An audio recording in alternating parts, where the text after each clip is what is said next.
I've been reading. I'm a Jesus girl. Hey, Jesus girl.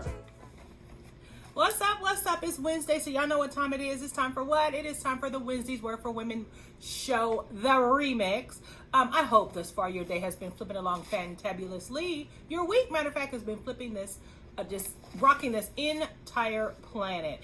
And if not, y'all know our motto. What do? We grab a hold of those things to be grateful and thankful for, to shift our moods, because we understand that we don't got to let nobody kill our vibe or steal our joy. And actually, our attitudes, responses, and reactions are ours. It comes from within, and no external circumstances, no matter who it is or where I got to be, gets to tell me what kind of day I'm going to have, gets to tell me how I'm responding to this life. All I know is I get to show up how I want to show up, and everything else. So, anyway, let me preface this. Now, I promise you, I am not in any way trying to belittle or minimize things that we've been a victim of, right? I'm not trying to do that. Sometimes people suck, things suck, they're sucky, it's not right. When I say this, going along in the series of those coping mechanisms that we pick up that are unhealthy, when I say this, there is a distinction of what I am talking about. And this week's is victimization, the victim mentality. Now, I'm by no means, there's victims. You've been a victim of some things. Some people have done things. Not talking about those. A victim is a person that is harmed, that is injured as a result of a event or actions done upon them. I am not saying that you are not a victim, that I was not a victim. What I am cautioning us about is the victim mentality, the victim complex. In clinical psychology, a victim complex or victim mentality describes a personality trait. You hear that? A personality trait a person has taken on. It is a person that seeks harmful actions. You even seek out things that you know is going to hurt you, so that then you can be a victim. That's what I'm talking about. I'm not talking about things, that we really are victimized from. So let's just get that out off top. So when you hear me talking about the victim mentality, the victim complex, not being a victim of something, because we sure are victims of people and things that suck. So, victimization,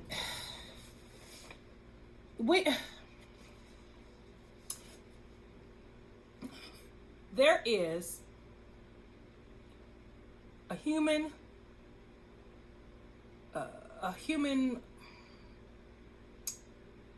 aspect that we have to look at in all things, whether it be the person that did the victimization or us ourselves. So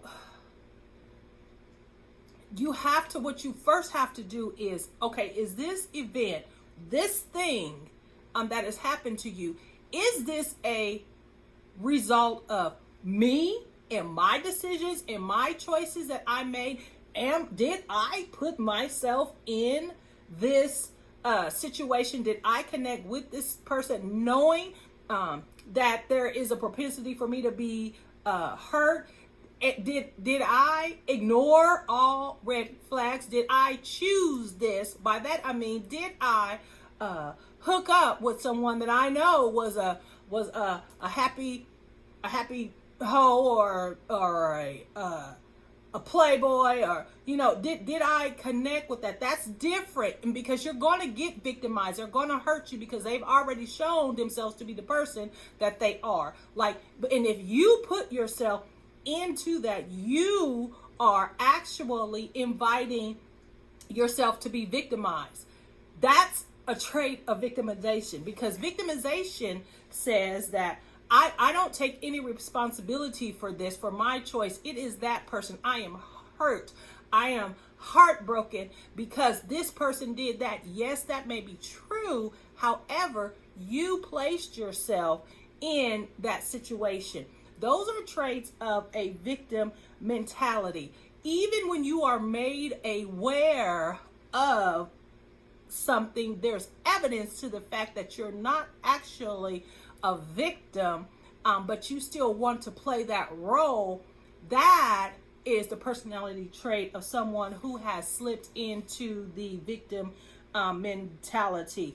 If you are continuously seeking and placing yourself in the same pattern, in the same environment, then you are seeking that suffering. You are seeking whatever is going to come there. And boo-boo, that's what you're really doing, is placing yourself in harm's way, but you want to avoid the responsibility for that. That is classic victim mentality at its finest. And so I think what we have to do first is look clearly, take an honest evaluation, take an honest assessment of the events and the patterns that we see in ourselves. So is this thing really, am I a victim of this thing, or is this a consequence of what I've done? I'm gonna give you an example. Okay, so Devontae suffered something yesterday. He went through a thing. He was a victim of something, some unfairness and stuff. So he literally was a victim. Yet the response for me was not to allow that him being a victim to then allow that victim mentality to sink in. So what we do is you are victimized by something. A person who is not one suffering from victim mentality will then evaluate, assess, see what steps need to be taken to remedy or to deal with whatever this thing is. A person that wants to slip into the victim mentality will continue this woe, this is me, will not try to address it, will not try to deal with it, will just take on the pain and the unfairness and the unjustness of the thing. See, there's a difference. The difference is not that you're not going to be victimized, but then what do you then do after you have been victimized? Maybe you need to check yourself. Do you need to make some new moves? Do you need to remove yourself from some relationships? Do you need to remove yourself from some physical localities? Do you need to do a thing? And if it is proven to be that other person's or that other thing, it really was an injustice, so then what are you going to do? Because my Bible tells me that we are more than conquerors, so it doesn't matter what is heaped upon us. I can overcome it. We can overcome it. We can deal with it. There is no victims in God's economy. And so that's what I'm saying. If you are slipping into the victimization mentality, then first of all, you are playing a part in your own destruction, in your own limitation, because the victim mentality devalues your life, devalues your strength, your gifts, devalues your talents. It just devalues your life because you're placing yourself at the mercy of another. And spoiler alert, there's been one that came that already did that, and so nobody gets that power over us anymore. You know, it's so funny. One of my favorite scriptures, you're going to think this is funny, is 2 Corinthians chapter 4 verses 8 and 9, and it says, like, we're afflicted in every way. Stuff's gonna pop up. Things is gonna happen to us, but we are not crushed. We're perplexed, but not driven to despair. We are persecuted, but not forsaken. We're struck down, but not destroyed. And so it's not that the things are not going to happen to us. It's not that we're not going to be a victim of some things, y'all. But what is for sure, we are more than conquerors, and we can get over whatever and anything. There was a woman who was gang raped. I'm sorry for being so graphic, but she was gang raped, and she says, I am not going to be a victim of this. So she goes out of the state. She goes to this little, this country, and she helps those women over there bike ride. Her thing, because these women, they had no mode of transportation, and so she figured she would go to this community, and she's going to show these women how to bike. You think that's small, but that gave them a sense of independence because they were then mobile. And so she did not discount. She dealt with the atrocities that happened to her, but then she said, okay, so I'm not going to let this limit me. I am not going to let this define who I am. See, the things that we are victimized by do not get to define us. And what the victim mentality says is that, yes, woe is me. This defines me. What you're actually doing is devaluing your life. You're minimizing your power over your life, and you're placing it in the hands of the person that is actually victimizing you. That's crazy as hell. And so what you have to do is you deal with whatever the act is or action is. Evaluate in yourself. Is this a me thing? Is this a result of my choices? Is this a consequence of some action I have? And if not, if you do, then you course correct. But then if not, and you are truly being victimized, what you do is you deal with whatever the ramifications of that victimization is. And here's the thing, there's lots of other things you can start doing to strengthen yourself from the trauma of being victimized. Because being victimized, there's going to be some trauma. There is going to be some residual effects that you are going to have to deal with, or they're going to seep in and they're going to stay, and you're going to have a pattern of life where you're always a victim, slipping into that victim mentality. And so here's some remedies that we can do when we are victims of some things and we want to deal and not slip into victim mentality. We first of all can stop blaming others. I did not say hold them accountable, but I'm saying stop blaming them, because you can't you can't blame them for you taking on the victim mentality. You just cannot do that. You can hold folks accountable for their actions, but you don't keep that thing. If you caught up in blaming the blame game, then you're stuck in the action. You are stuck in being victimized, and that is on you, boo-boo. So stop blaming others for where you are in life, for how you handle it. Remember, your reactions and responses and attitudes is on you. They did the thing, but you can't blame them for then how you are responding to it. You can be compassionate and practice gratitude and resist the self-sabotage that we can sometimes do. Once you take your eyes sometimes off yourself and you put it on serving another, it gives your mind time to heal, to deal with the trauma. It gives yourself a break.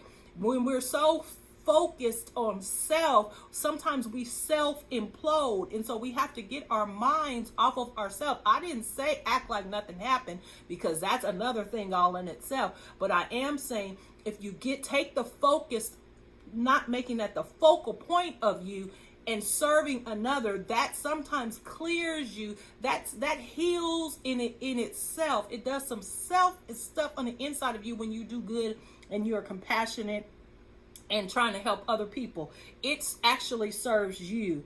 And when you perform those acts of kindness to people, it's actually, remember, we reap what we sow, is actually opening the gateway for then you to be the recipient of those things too. And so as you give, God is always going to provide. He's always going to replenish. He's always going to give you way more than what you gave out. And so that's why you got to make that a practice in your life, in every area of life. You got to make being compassionate and giving and grateful and kind to people a part of your life. It does more for you than you could ever know. And then you have to forgive and let go. Okay, I didn't say act like it never happened. We do, though, have to forgive and let go. And by that, we mean releasing that person from our penalties, from however it is that we will get back. We will give over the revenge and the retaliation. We will give that over. And that's not saying that you don't hold folks accountable and you don't put into place things that need to be put in place. But what it is saying, I'm not tied to you. You not gonna keep me tied and stuck in this thing. I release this and I'm gonna keep it pushing in my life. And so you have to forgive and let it go. Let it go. Man, that's some of the hardest thing, because holding on to it actually feels good. We got to admit that, y'all. Sometimes holding on to the crap in our life makes us somehow feel good. It comforts us. It's like, at least I know this crazy. I know this, and so I'm going to hold on to this thing. Y'all, we got to release of something. It's like we wear this stuff as a badge of honor. No. That's how you slip into the victimization, victim mentality. And so you have to let some stuff go. Yeah, that hurt. I ain't gonna lie, I messed up about it. It hurt me. You got me. You did. Okay. I got bamboozled. Okay, you did. But then we let it go and we put into place measures so that it won't happen again. And we just let it go. And here's the last couple of things. The best things we can do. We can build our own self-confidences, guys. We can build our own self-confidence. How do you do that? By caring for yourself, by loving up on yourself, by having those conversations with yourself that, hey, it happens to the best of us. I'm broken, yes, but I'm not working out here. I might be broken, but I'm fixable. I might be forsaken. You could be betrayed. This is not no game. You can be literally betrayed and your whole world rocked, but you're not forsaken. You broke, but you're not destroyed. You are perplexed. I don't understand. How can a person do that to me? What the heck is wrong with people? How can they be this ignorant? How can they be this stupid? How can they be this evil? How can they be this bad? How can they be this unfeeling or uncaring? But you're not going to be driven to despair. I'm afflicted in every way. Yeah, it's coming from me from the left, the right, the top, the bottom, all around me. Funk is happening, problems and pressures, but you are not crushed. You're not going to be crushed. This thing is not going to take my life. It's not going to kill my vibe or steal my joy. We have to understand that we get to control that. Yes, it's a process. It's easier said than done, but here's the thing. You just got to know that you are processing through on the way to your two, and your two is healed and whole from this thing. But if you have a victim mentality, what you're going to do is you're going to park in that thing. You're going to make that thing a part of your life. And then I promise you, you're going to keep getting things drawn to you.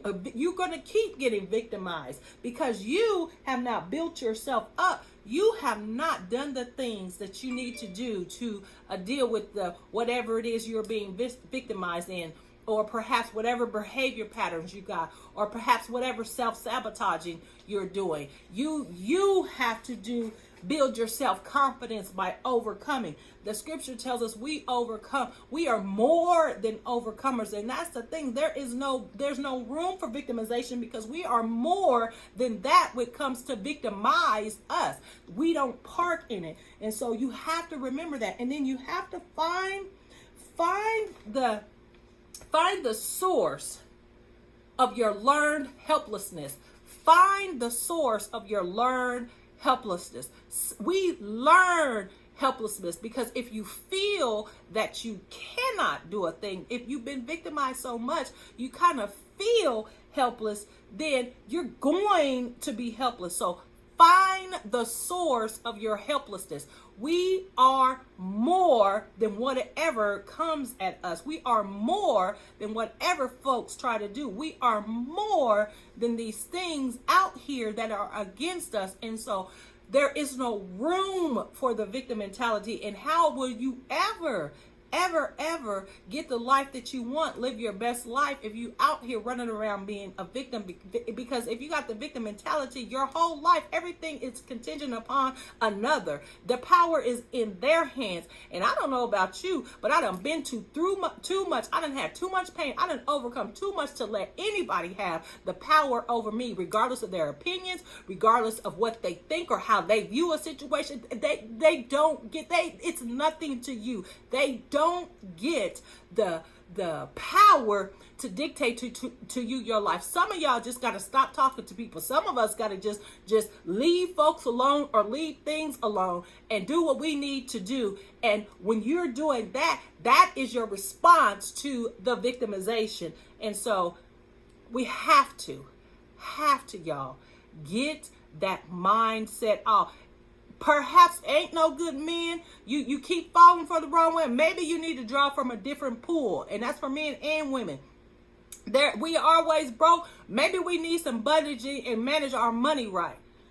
We out here ain't no good friends. Well, maybe we need to show ourselves friendly and be loyal and view people as who they are. Maya Angelou said it best. When someone shows you who you are, believe them. Stop trying to rewrite who a person is. If they keep showing you who they are, that's who they are. Stop trying to make them in who you want them to be. We make ourselves victims. We take on the victim mentality. We out here being martyrs and wondering why our life is sucking when we're always sad. We're always joyless. We're always recovering for something. We're supposed to be overcomer. We shouldn't be just continuously recovering from stuff. We should be overcoming. And so, my dear sister and brother, please evaluate. Have you slipped into the victim mentality? Are you caught up in the blame game? Or are you simply overcoming things and that you've been a victim of? That's two different things. It's two different things. Guys, be blessed. There's no Pastor Payne. Ask Pastor Payne this week. And so I will leave you now. You know, I'm your biggest fan. I'm out here rooting. I pray for you. I hope that you are out here living your best life. I hope that you are at least striving toward those goals and those things that you want to set out to. I want to remind the ladies that it is May Day, Pray Day, Saturday down at Evergy Plaza. 10 a.m. We will be there. I have some great guests that are going to pray. Lanessa Frazier, Jenny Falk, Jenny Riggins, Reverend Juliet Hempel, and Veronica Hercules, and myself. We are going to pray for the brothers. We can't be everywhere, but we can't be in every room, but we can be everywhere through prayer. And so we want to pray for the men of our lives. You want to pray for your boos. You want to pray for your sons. You want to pray for your nephews. You want to pray for your husbands, our brothers, our friends. That's what we're coming together. We're going to come together and pray for, because Matthew Arnold said, I will never, ever forget it. An 18th century poet. He said, if the women will come together simply for the benefit of mankind, it will be a force as to which none this earth has seen. Ladies, we have powers. We have power. The power of prayer is real. And so join me as we pray for the men folk. I think we will be blessed. I know we'll be blessed, but we will start to change the tides of some things. I think you'll be amazed of what can come from this. So you guys have a wonderful week. Love you guys. I'll see you next week.